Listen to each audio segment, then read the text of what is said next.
Good evening, everyone. We're about to start in on the next talk show. This evening, we're talking about Indonesia, and we're talking about Indonesia outside of Bali. It's not that we don't love Bali. We do. But Bali is such a predominant destination in the country. It tends to overshadow all the other amazing destinations that Indonesia has. I certainly know during the pandemic, I was doing a lot of travel domestically.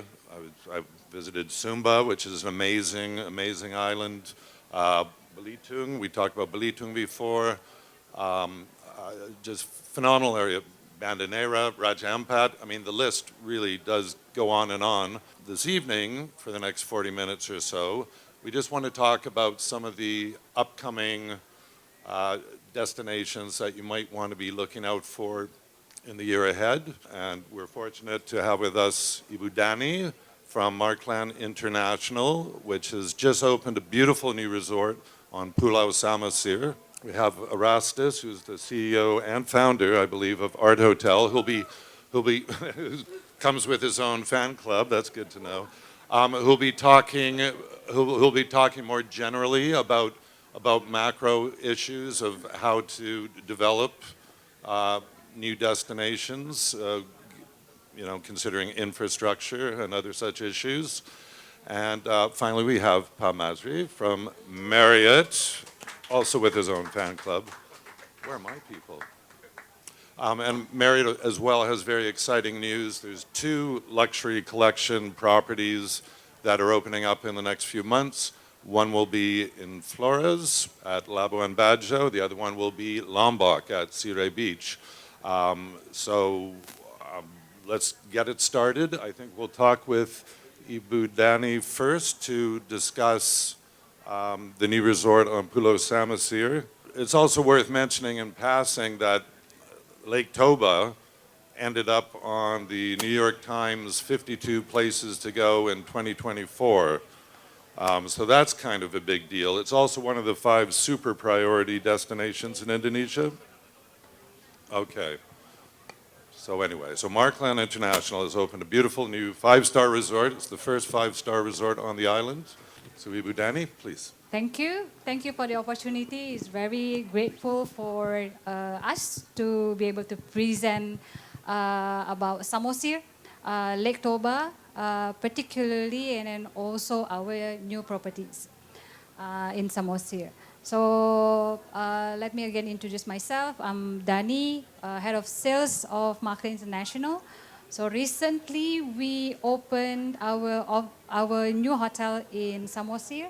So as we can see here, this is one of the sceneries or panoramic sceneries that people can see in Samosir Island in Toba Lake.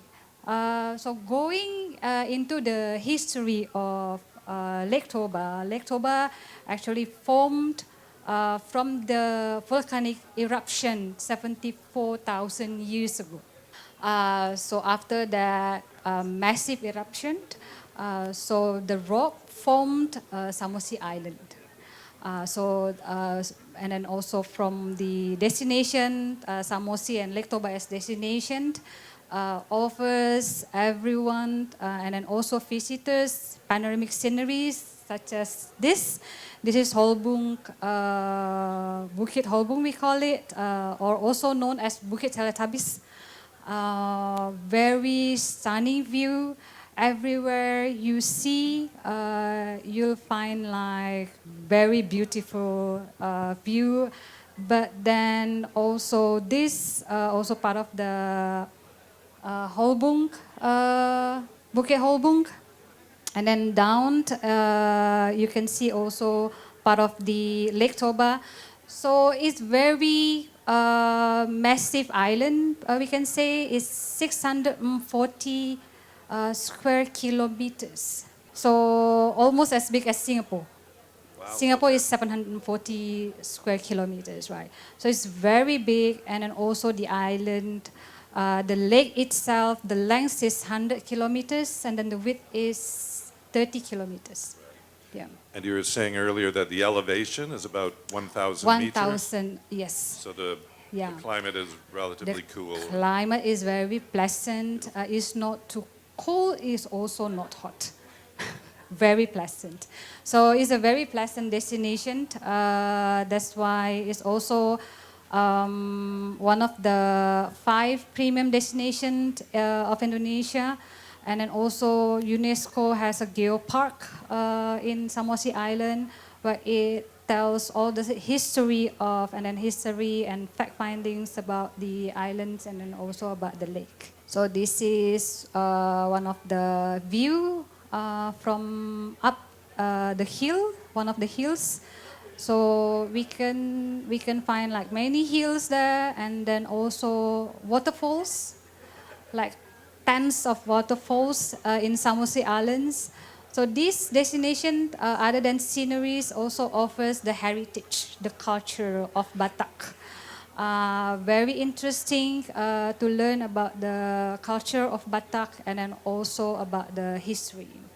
Yeah, no, it looks gorgeous. Now, this is Mariana, correct? Mariana, yes. Mariana Resort and Convention Center. First 5-star property. The first, now is the first and only 5-star. First and only. Yes. Just opened when? Just a few months ago? November. We opened November 2023. Yeah, so we have guest room and then we also have villas. Yeah. Very good. Yeah. And is that a challenge as the first 5-star resort in that area? We were thinking, okay, this is the area of Tuk-Tuk, so where the hotel is located, Tuk-Tuk area. Okay. Yes, Tuk-Tuk area. So we were thinking that there will be a challenge there because in Samosir, there's no 5-star or there's no 4-star hotel there. Mostly it's a guest house and maybe 2-star hotel maximum. But then surprisingly, even since beginning of 2023, Medan people, mostly, they really like waiting for the hotel to open. Yeah. Like the travel agents, also the companies and the government, they kept like asking us when the hotel is open. They're really waiting for the hotel to open. And then on the first month of opening in November, we were running like almost full almost every day. Wow. Like we were closing the month at almost like 90%. Yes. Is that primarily domestic guests at this point? Or at this point, it's domestic because we have also, okay, Samosir before pandemic, there were so many visitors from Europe, like European market, and then also from Singapore and Malaysia. But then after pandemic, the market has not returned yet. So that's why like the government, they really actively and then, like promoting the destination, Toba as destination. Okay. Yeah. And you mentioned earlier as well, there's a new toll road that's opening very soon. Yes, there's a new toll road because, okay, to take us to Samosir from Jakarta, for example, then you can land in 2 airports options. There are 2 options. Either you go through Medan, which currently take 5 hours from Medan driving and then cross 4 hours and then crossing the lake for another 45 minutes to 1 hour for you to reach Samosir Island. But then there's a new toll road coming up. It will be open during Lebaran or Q2, we can say the latest, and then it can save the travel time up to 1.5 hours, 90 minutes. Yes. Yeah. Really? Okay. Yes. Yeah. I'll be there. We'll be there. We'll And be waiting. you mentioned a boat ride, so you actually take a boat across the lake to get to the resort? If you travel from Medan, yes, you have to cross the lake to go into Samosir. But then the second option from Jakarta, you can land in Silangit Airport. So from Silangit, you take by driving, it takes us only approximately 3 hours. To reach Samosir Island. Okay. Well, let's put a pin in that for now. Pa Rastus, perhaps you can, I think you mentioned before, you could talk about what it takes, what it requires for other destinations in Indonesia to reach that tipping point where they can start developing. No, my name is Rastus. I'm a founder and CEO of Arch Hotel. So I started the company since 12 years ago. But long story short, I think everyone agrees that Indonesia is so beautiful. But then the issue is always infrastructure. We've seen like a lot of like beautiful islands, beautiful resorts. But if you are middle of nowhere and to get there, it's just gonna take you for like 2, 3, 4 days. It just limits your market capacity basically. So for example, we opened a property in Dafam in Belitung. No matter how beautiful the hotel is, but if you have a certain number of flights that are so limited on every daily basis, that's the maximum capacity that city can capture the market basically. So it doesn't really matter by the end of the day because the number of people that can get there is just capped to that number of flights. So that's why I think for Indonesia to unlock all these beautiful islands, beautiful destinations, I think we need to work together with the government. That the private sector has to build, but at the same time, I think the government have to play the role as well to build the infrastructure, to create more flights. Not just a supporting promotional of the island, but they gotta build the infrastructure, and which I believe that's more important than promotion itself. Because if they open the infrastructure to a certain location and private comes in, we can actually market ourselves. That's fine. Like people like Marriott, Hilton, Hyatt, the big brands. And we can. Is that happening though? Uh, With the slowly. Super Priorities program, which is The top 5, top 10? top 5, I think Honestly it is. speaking, that's why I personally feel that if you want to unlock new destinations, I always focus on Java Island, because islands is beautiful, like Raja Ampat and Dafam, Belitung, and all these things. But if you go to like, for example, Yogyakarta, you have the south coast of islands, like the beaches is beautiful, it's untouched. But then to get there, because the toll roads is only on the north of the island of Java, we don't have a toll road on the south side yet. I mean, they're building it, but then it's not ready yet. So, we see it with Semarang, for example. The minute you have a toll road crossing Semarang, everything goes up. Occupancy goes up, rate goes up, number of flights goes up. Visitors start coming Your in. group, you have a couple of hotels, 2 or 3 in Semarang, I believe. Yeah, we Yeah. have. We are actually heavily centrally located in Central Java right now. Okay. We have a lot in Semarang and Jogja.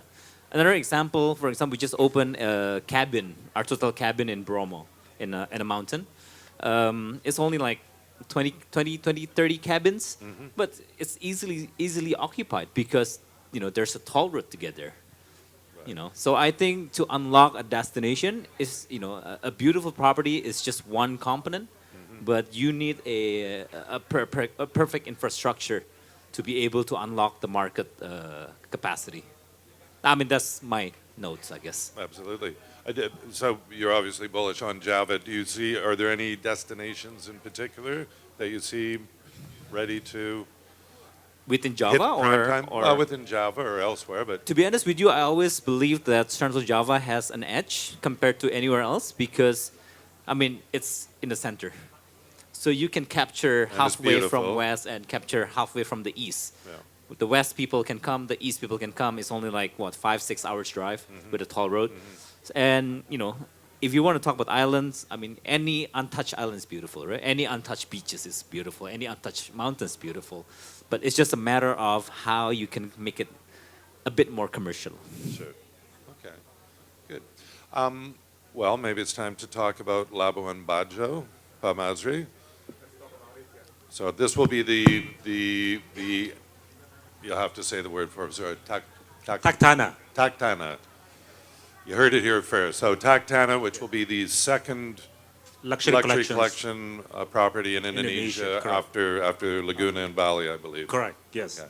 So Taktana, we expect to open the new luxury collection in Labuan Bajo. This is the destination, the property that people have been waiting for to open, and finally, all that long-awaited property now it's going to happen in 1st of May. So book your flight, book your, go to Marriott Bonvoy now and book right away. I don't even have to talk about Marriott Bonvoy because Ibu Marian has already spoken about how to do it so easy. But you know, this is the most destination that people have been waiting for. So the Taktana is going to open with 75 unit keys and beautiful suites, 45 suites and 25 villas. Can you imagine? And 7 of them is actually the ocean villas. Such a beautiful, this is something that we've never seen in Indonesia. But this is now going to really start happening in our 1st of May, and people are taking booking already. The minute among our 200 million member of Bonvoy, they already start talking about this. So we receive questions already now. When? Because the minute we did the launching last month at the St. Regis about this, that people start talking about it. And then we receive questions. That's why we can't wait to open now. It's going to be firm. 1st of May is the date. Okay. 13 hectares. Okay. In terms of access, Labuan Bajo? Beautiful. Okay. Beautiful. As a matter of fact, starting 2 years ago, the government has already invited few of head of the states to go there for the G20 and all that. All right. And that infrastructure is massive. 5 minutes from the airport. It's just great destination, beautiful view. Labuan Bajo is also one of the 5 super priority Exactly. destinations. But that's Okay, why very the good. focus is there. So Okay. we're talking about, unlike some other destination, I agree with him. In Indonesia, there's plenty of nice beaches, nice destination. But when you don't have the access, really, nobody is going to go there. But this one, you have the destination, you have the access, and you have Taktana. And then you have Maret Bonvoy, that's it. And you have dragons. Exactly. That's Okay. complete the whole story, right? So will the resort come with its own fleet of boats to? Yes, take we will have our advantage? own excursion to also do at the hotel, because we're not offering just the hotel. You can get hotel everywhere, but we're offering the experience there. So people don't have to go out to experience there, but we actually provide those experience at the hotel. Either they're going to go with boat, but we provide it there at the hotel. Amazing. Yeah, so this is, us personally in Marriott, we so can't wait to have this open. Because this is going to be the continuation of the story of luxury collection, because it's all about stories. And then, after that, then we can easily access Lombok with the new luxury collection in Lombok after that. Very good. Did you have a video? I believe they do. There you go, ladies and gentlemen.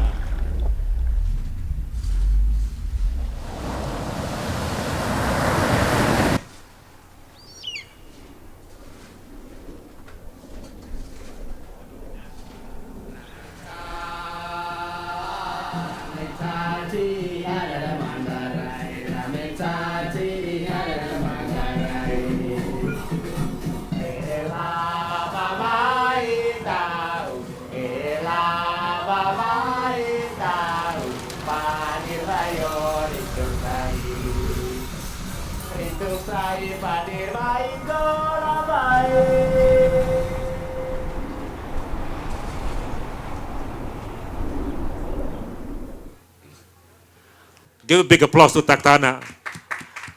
And you can all book now, because 1st of May, the dragon is waiting for you there. Okay. It looks spectacular. But that's not the only luxury collection that's opening soon. Yes. The 3rd luxury collection after Labuan Bajo will be open soon. I think a month after that, we will open the new luxury collection again in Lombok. We call it the Secara luxury collection. So then in Indonesia, after that, we'll have 3 luxury collections. It's the Laguna in Bali, the Taktana in Labuan Bajo, and then the Secara in Lombok. So as you can see the video just now, it's all about how we make this as a destination. Because we're not going to talk only emphasizing on the hotel, but it's mainly to make Labuan Bajo is the main destination. That's why I don't like to call it a second destination. It's a main destination, because this destination that people have been waiting for, actually. But Lombok as well should be. Then after that, we go to Spectacular. Lombok. I mean, it's as spectacular as this. Lombok is located at the north side of Lombok. So while people talk about mostly the east and the south, this is the very nice location at the north side of Lombok. As a matter of fact, when you sit at your villa, when you sit at the restaurant, you can see the whole Gili there.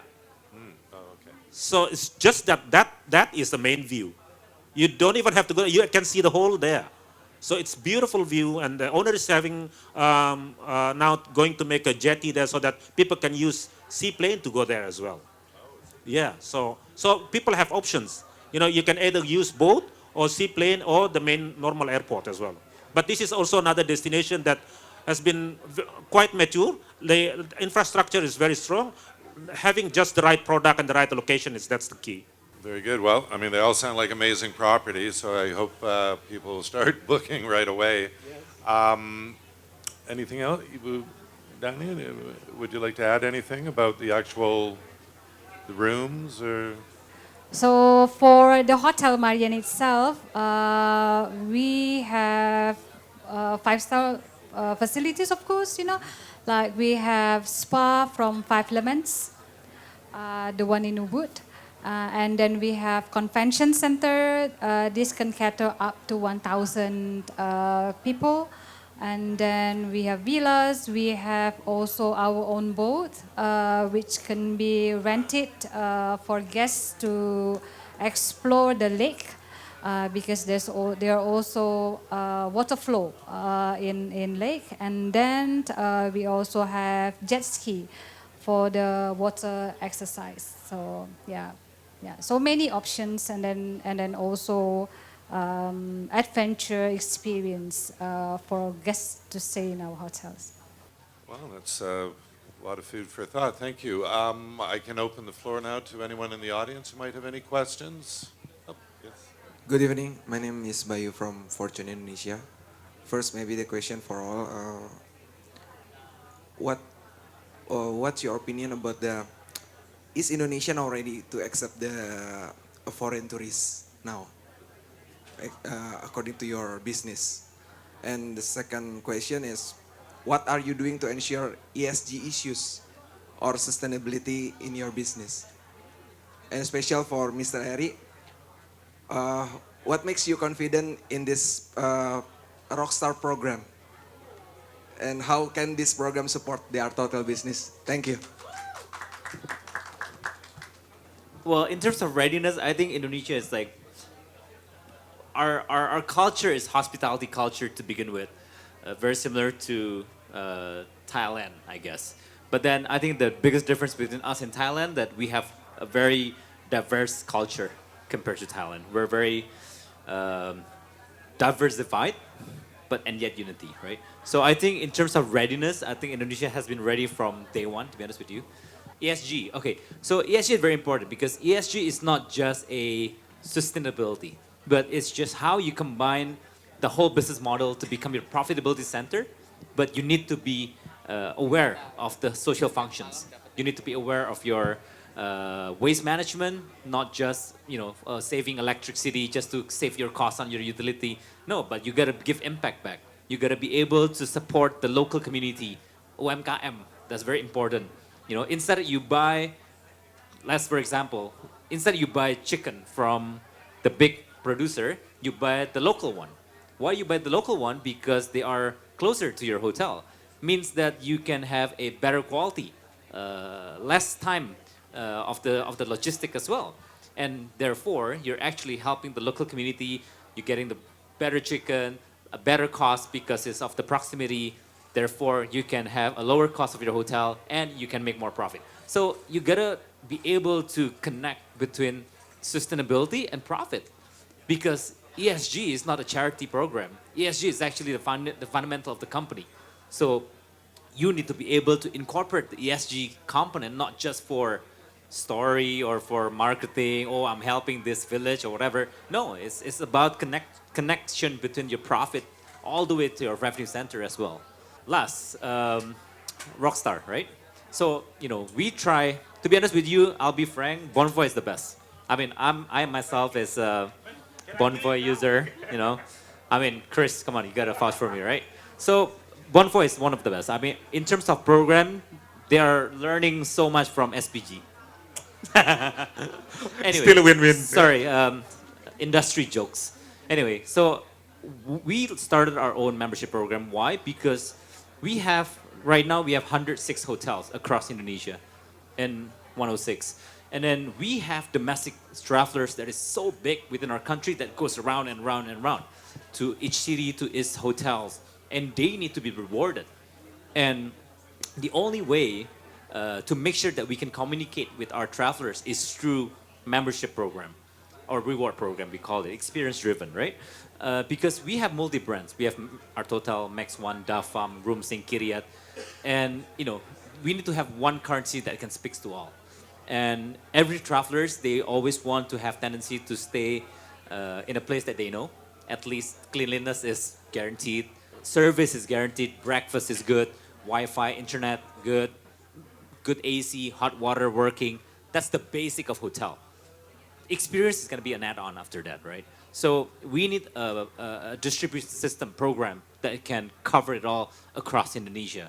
And of course, this is also a preparation for preparing our customers when they want to travel overseas. So we're going to expand overseas as well. Thank you.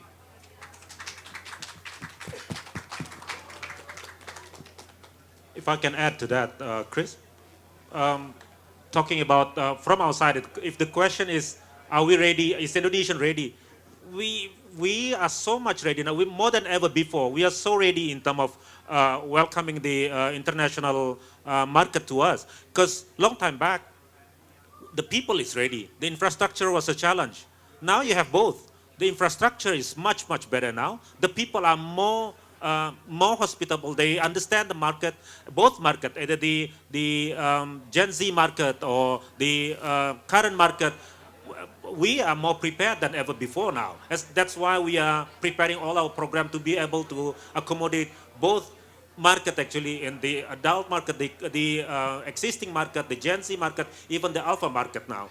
And that's also what we are doing at the hotel level. And if you relate to that, if you talk about sustainability, each and every hotel now, we are focusing on how can we put sustainability as a first and as the main program. I agree that sustainability is not just a marketing thing. It's something that the guests can see. As a matter of fact, for us now, we put all of our hotels, we are going under sustainable certification now. International recognized body who can certify you. Because easy for us to say that, oh, we are quite sustainable. But someone need to assess you whether how sustainable you are. But we need to start from very basic. No more plastic. That's first. Because now you see many plastic everywhere, but we need to create that awareness that we don't use a single plastic anymore, single-use plastic anymore. We don't. As a matter of fact, long time back, when we even go to a hotel, first thing you see, everything is plastic. Your toothbrush is plastic. You send your laundry, it's come back with 3 different plastic. One clothes with plastic, another trouser with plastic. You have more plastic than your own clothes. So now we need to eliminate that. But the only way to do it is to educate our associates how important that is sustainability about. Because it's not for us, it's for everyone. Then after that, you go on top of that, you engage with the local farms, the local fishermen, because they also part of our sustainability. They need to also have the benefit of why are we having this hotel and this team there. They need to also be proud of having that. I love this Taktana. It's in my resort, but because I also contribute with the seafood plan, where they need to have rice from my side. Because Taktana itself, the logo it's actually called spider web of the rice field. Normally in Bali you have so many different rice fields, but only in Labuan Bajo you have the rice field like spider webs. That's where the logo come from. And not only the logo, we need to speak about it at the hotel level. How can we take advantage of having such a sustainable location and with sustainable product as well at the hotel, and the guests need to experience that. And then it's another basic thing we talk about: energy reduction, water reduction. But now we want to bring it to the next level. In many of our hotels in Bali, for example, people can order the food from the garden back door. You choose your own plants, you choose your own vegetable back door, and you have it on your table, from farms to the table. So that should be part of something that we need to be proud of. Because in a way to talk about sustainability, we need to make an impact. Otherwise, it will just be the slogan, just be the marketing, and the guests will never understand the impact of that. And more importantly, the associate need to feel impact. The surrounding, the environment, the community need to feel the impact from us as well. So that's what we are doing with sustainability. It's a way of life now. It's not just a marketing. Thank you. Yeah, so I'd like to elaborate more, go deeper on your statement and everyone else's opinion as well. When I hear about frontiers, what comes to mind is, the culture that's in there as well. Indonesia is a nation of 17,000, 18,000 islands, if I'm not mistaken. Every area, every province has their own wealth of culture, their way of doing things, their customs. Hell, even we have different ways of doing nasi goreng every 20, 30 kilometers, for example. So the wealth, sure, we have pristine, untouched islands and destinations and all that, and that's beautiful. But there is wealth in the culture as well. Now, would love to hear your approach on not only integrating, but empowering these community-based tourism, if you may, and in doing so, preserving these cultures, because as you say, the country is more than ready to present it to the whole world. How are you? And I know you're all doing this, of course, but I would love to hear more on that, if that's possible. Thank you. Well, for you all, if you have been to many of our hotels, culture is the first thing that we talk about. 'Kay, even the welcoming is about culture. And now the kind of food that we are providing is about our culture, and we don't want to fake it try to make it different level. For example, if you go to many of the hotels, first thing first, what you're thinking is when you go to a hotel, you're already thinking where to go for nasi goreng, right? You all been there, please admit that. You would know where to go for soto ayam. We don't want it, because we want to have the most authentic nasi goreng to be in our place. We want to have the most authentic soto ayam in our place. And in Marriott now we are making a program called Loka Rasa, where we are proud of our own food. People when they go to Thailand, they want to have Thai food. When you go to Italy, you want to try Italy food. And while we are in Indonesia, we normally shy about our food. We let our guests go. As a matter of fact, as a hotelier, normally, we recommend our guests, if you want to go for best nasi goreng, you go to this warung. We never say that, we have the best nasi goreng. And that's what we want to really start with. We want to start with something very authentic. When we talk about local food, it has to be local. We're not going to Europeanize the local food. We're not going to make the culture become European culture, because we want to show off what we have as a local, right? I was just coming back from our hotel in Bali, where they were so proud of having different taste, different flavor of our Makassar food, Bandung food. Because we are showing it to all over the world. And you'll be amazed to see there is so much that we don't know about our culture. And by bringing people we are now in 70 hotels in Indonesia, by bringing them to in one room, when they showcase all the food, it's amazing to see how nice our food, how beautiful Indonesian food. Because, mainly even us, we only go for nasi goreng and soto ayam and sop buntut. That's all, But the minute they showcase the Makassar food, the Bandung food, the Medan food, you will be amazed. You don't even want to eat anything else. That's enough from our own food. Not to mention the entertainment, the dance, the uniform, the clothes that they're wearing. And I'm so very proud now in our team. They are trying to bring, especially in this luxury collection, every aspect of the experience has to be related to the culture. That's why when you look at the video, it's nothing about the hotel. It was just quickly about the bed, but the rest of this is all about the culture, the traditional dance, the dragon, everything else. Nothing about the hotel, because we're not going to be the hotel ambassador. We want to be the destination ambassador, where it will capture the whole sustainability and traditional people, the village, everything else should be included together. And that's what I think it's called sustainability. Thank you.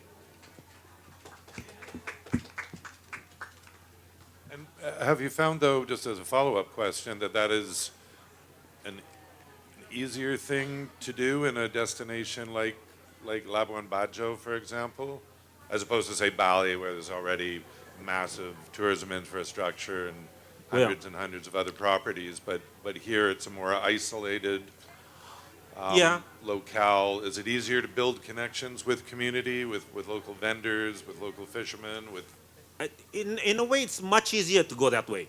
The connection that we built since the beginning, especially the resort itself, they already have that activities. And then, to make it big, we bring our team as well. We bring our team from all over the world to actually go there and help them to build what kind of activities that is suitable for the resort by bringing the local team there. As we speak now, we're sending to our team now to help them in terms of experiencing the luxury that it's related to also the local, the traditional. Because we don't want it to be just an experience that we speak about. The minute people will go there, they will need to experience that. So soon, normally 2 weeks before the opening, we call it countdown. We will bring all the talents from all over Indonesia to go there, and they need to not just having the Labuan Bajo feeling, but if they want to have the best rendang, they will have to experience that at the hotel. And we will bring someone who can make the best rendang to go there. And so we bring in the talent from everywhere. And that's an advantage that we have having 70 hotels in Indonesia. That talent, which normally an issue, it's easy for us to send task force there and help the team there, which is highly appreciated by the owner as well. Let me add a bit on that. I mean, agree and disagree. So when people travel in different cities, like for example, if I travel to Jogja, I wouldn't want to eat gudeg in 5-star hotel. I would love to eat gudeg in a local place. Maybe dirty a bit. That's fine because that's part of the experience. When you're in Jakarta, you never look for gudeg, but when you go to Jogja, you will look for gudeg. When you go to Surabaya, you will look for bakso or nasi rujak cingur or whatever. But then in Jakarta, you don't look. Why? Because when you travel, you want to experience something new. So yes, I agree with Marriott that they're bringing the local food to the hotel, which is perfect. But I like authentic experience. So when you travel, in my take, I would say I would rather people who travel, you go to local warung and local restaurants to immerse with culture, immerse with the food, and it's a whole experience. Where you're eating, on the side of the street, it's fun. But eating in a hotel is always like taboo. It's like, oh, it's expensive, it's not good, it's not authentic, right? I mean, there's a lot of thinking about that. But meeting in a hotel, like drinking or meeting people, coffee, it's actually not taboo. I don't know why. This is just always forever and ever. So that's just my take personally. No, I completely agree. Because I think we need to experience the whole destination as a way, right? You need to go to the best place for all that food. But when you eat in the hotel, that should not be less delicious as the local out there, right? Because that's how it's supposed to be. We don't want to take the market out. When people want to go out, let them go out. But when they eat at the hotel, it's also as delicious as outside. When we talk about rujak cingur, people who is actually making rujak cingur is actually coming from Surabaya itself. I'm sure they can make rujak cingur as authentic as outside. But we tend to dictate them, or no, don't be too spicy, don't be too that, don't be too this. That is not a real authentic rujak cingur at the end, right? But that experience, they need to have that as available at the hotel as well.